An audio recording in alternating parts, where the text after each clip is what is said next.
there any other amendments to the meeting minutes? Lucy's done a really good job of reaching out to people, and we got a few takers to respond back to those minutes. But what we need to do is make an approval at this point of those minutes. Yes. There are quite a few comments which has my name, which I didn't make. Okay. Yeah, so they have to be changed. I don't know who made it for. Probably me. No, you wrote it, but I don't know who made the comment. But it was not me. I just made the comment at the end, which says that if we choose to yours again. And that also, I didn't say there was another public outcry. I just said that I know what happened. we have to educate parents what the difference is. Yeah. I confused you and not do anything. Hold on. Sure. Thank you. So I was like, I didn't make any of these comments. You were so active that day. At the end, yeah.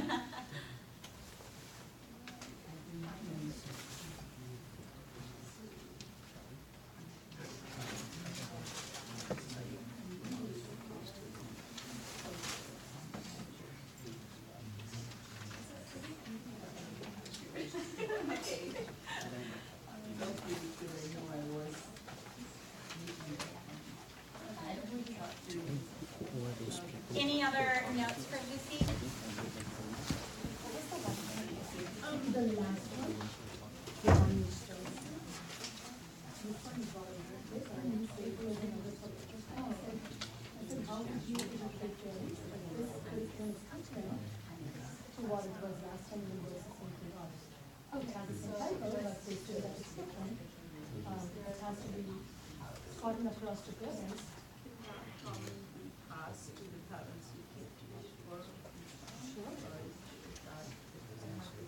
Maybe they'll do it.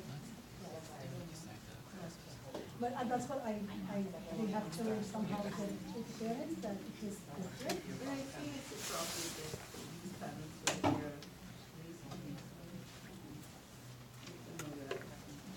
Otherwise, we're going to go to the same place.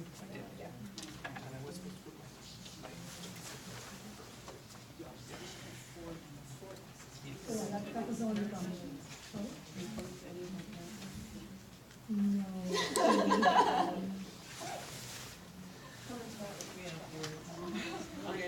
going to them. So that is an important point. I wanted to. Anything else Yes. for Lucy? I'll Okay. try to do the Saturday, but no. So given that one amendment and we have the correct person who made the other comments, can we approve the minutes? Can I get a proposal? Michael? Okay, thank you. I'll make a motion to approve the minutes. Okay. Thank you. Got that, Lucy? Okay,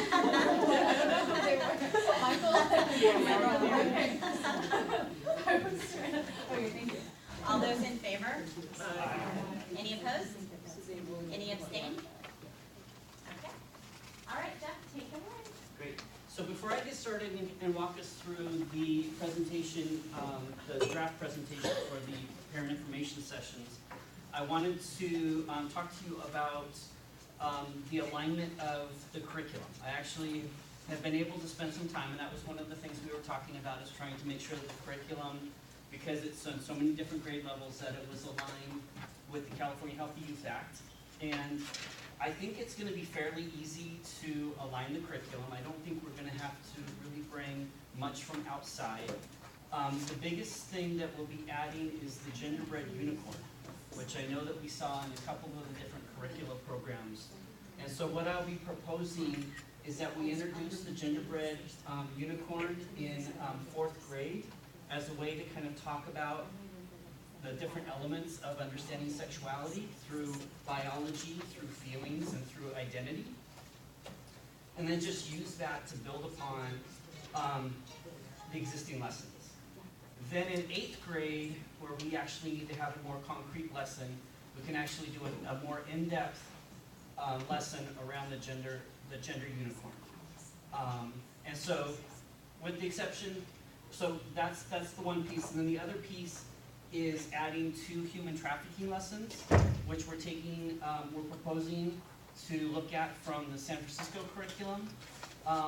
And I know that Kim has copies of those that we'd be happy to share with folks if you're curious. But they're just some basic, two basic lessons. One introduces the concept of human trafficking, identifies what it is, helps students understand, our individual needs that we have and how people might exploit those. And then the second lesson is on sex trafficking in particular, that again identifies the issue. There's a spoken word poem that is a video, and the students kind of analyze how people might get into that situation where they're exploited in that way, and how to be a good ally if they hear of somebody, a friend or someone in their school that might be being exploited. So those are the only things that's coming from outside of 3 Rs, the gender unicorn and those 2 lessons. Any questions about that? Are we going to see the gender uniform? The gender unicorn? Yes, you can, because I actually brought an image of it.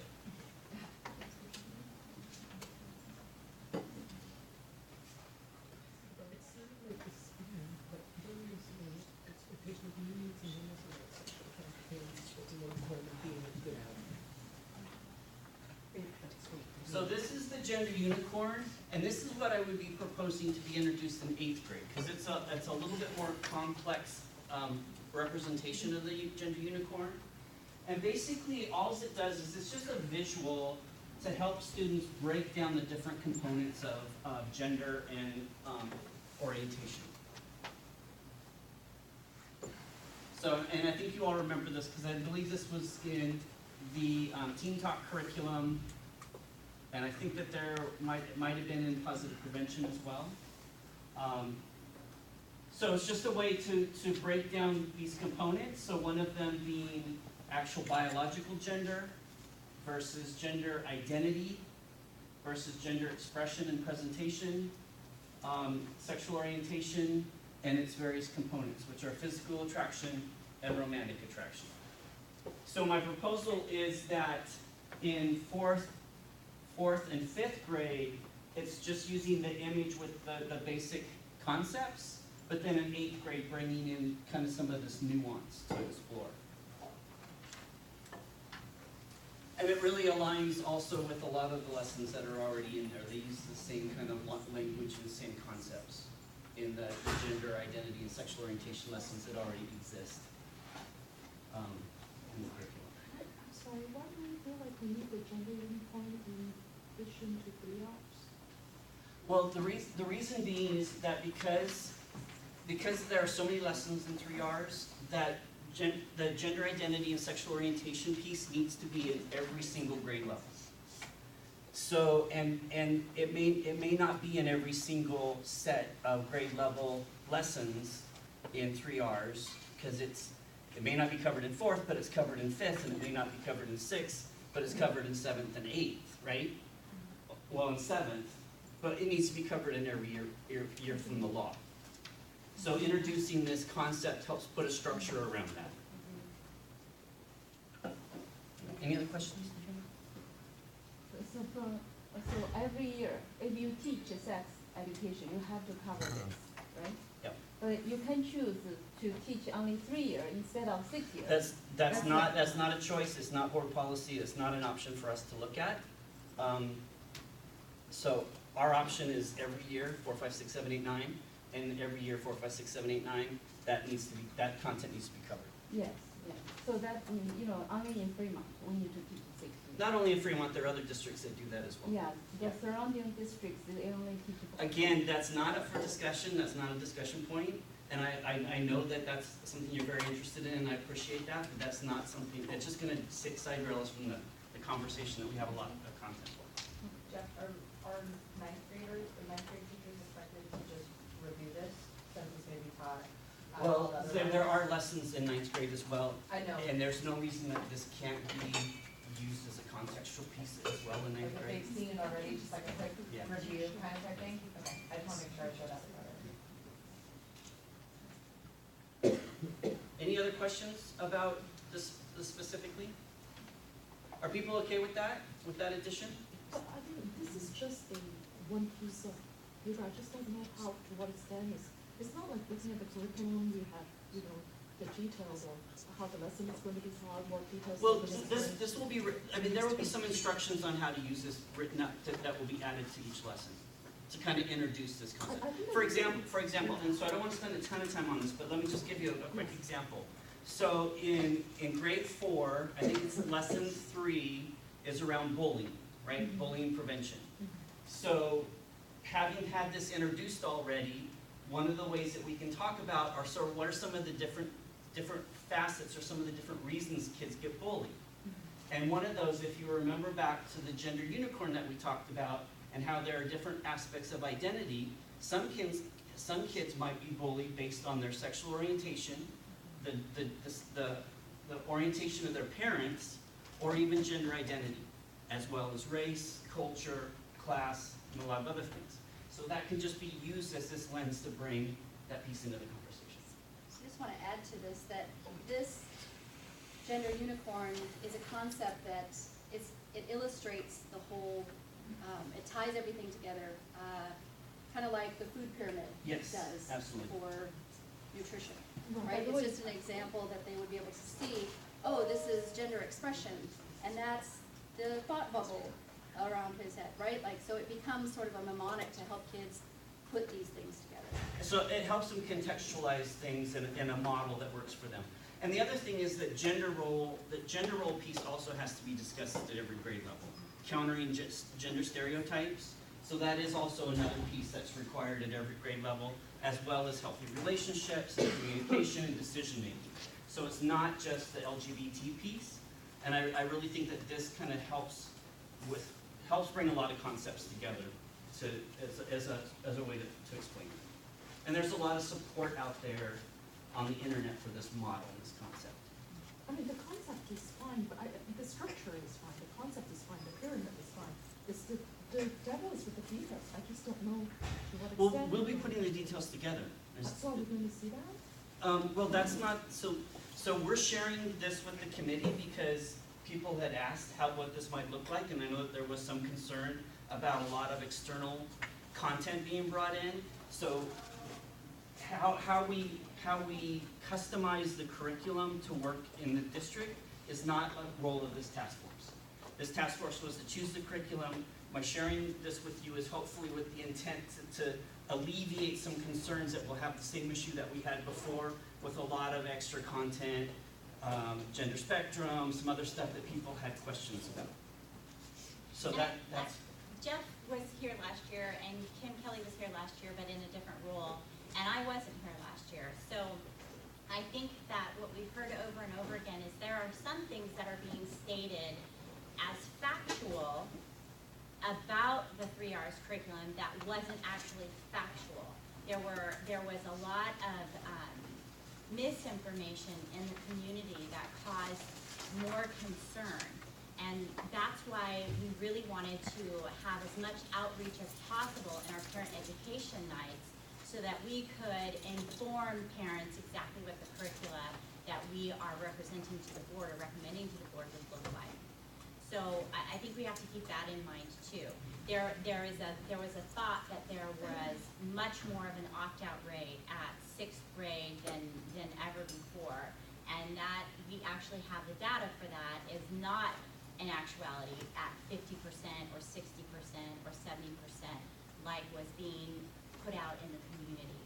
So our job is to make a recommendation to the board, and then this panel is going to do our best to outreach and inform with facts to our parent community and hopefully bring that over into the board presentation so that when the board is voting on the recommendation of this task force, they have all the information that they need to make a decision on 4th through 9th grade comprehensive sexuality training.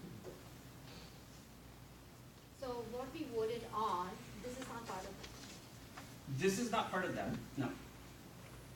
This is me just sharing with you a way that we're going to do some fine-tuning tweaks to the curriculum to make sure it fits the law all the way through. Because if you guys recall, when we looked at the curriculum mapping, there were some gaps in some of the grade levels, and we had to fill those gaps in to be compliant. So this is one of the things that we're suggesting. This isn't a lesson in and of itself, it's a tool that we would use to make sure that we're touching on those concepts at each grade level, because that is a legal requirement.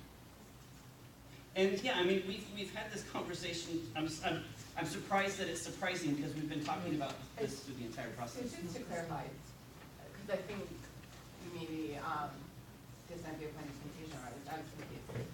You're showing us, this is purely information. This is Yeah. not something we're approving Right. or not approving anything. This is just, we made the decision on the 3 Rs, like, just as PPP had a lot of gaps, 3 Rs had fewer gaps, but still had some gaps. And now you're just showing us what it is you're proposing to fill the gaps, but it's not our responsibility Yeah. as the CHPSE task force Yes. to approve or reject it. Yeah. Yes. And I was hoping it would alleviate some anxiety, because I am starting to get some feedback on the evaluation, thank you. The evaluation tools out, we will continue to love to get feedback on that.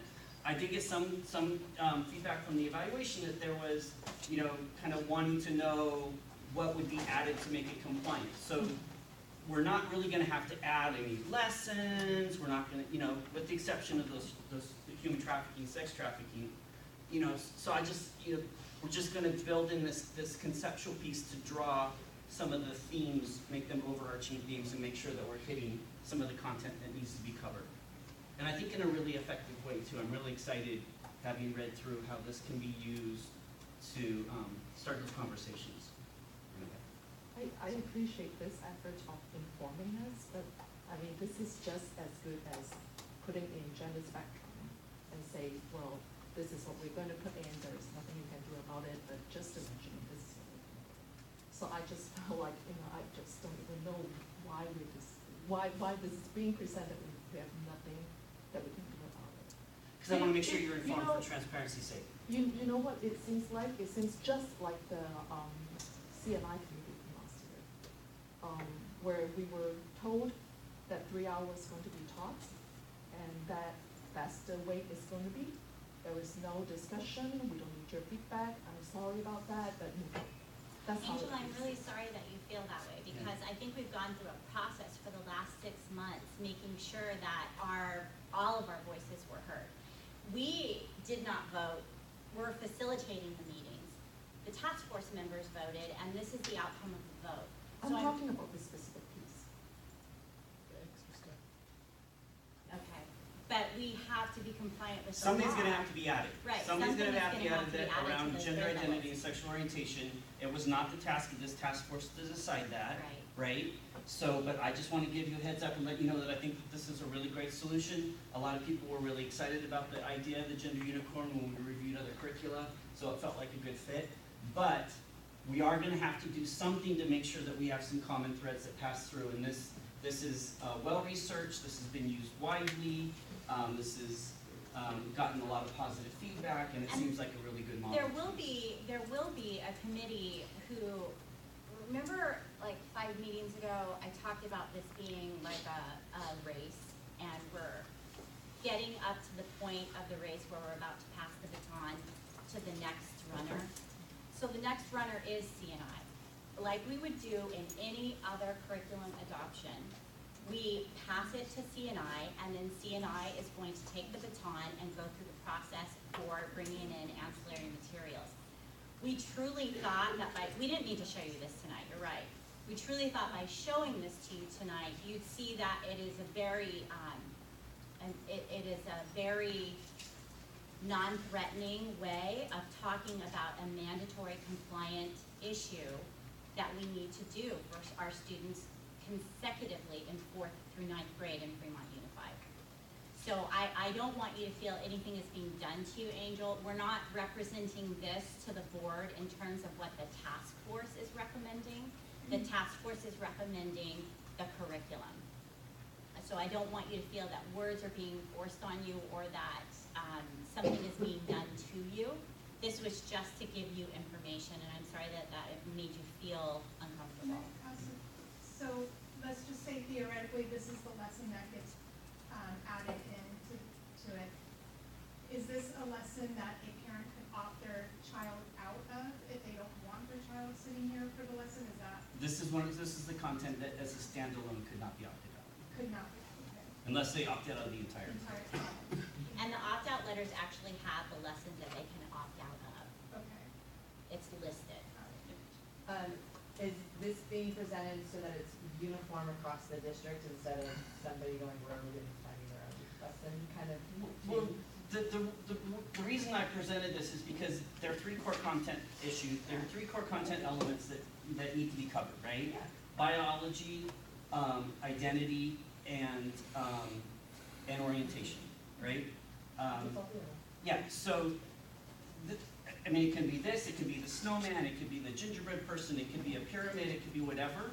It's just those three concepts are overarching pieces of the curriculum, and there needs to be some way for teachers to be able to introduce it and continue to touch on it as we go through and introduce new elements. So whatever we end up using, it will be across the Uniform, district. yeah, Yeah. this is just a It's not uniform gonna be a suggestion. rogue situation where Right. teachers just bring in supplemental materials that they feel is best going to meet the needs of their students.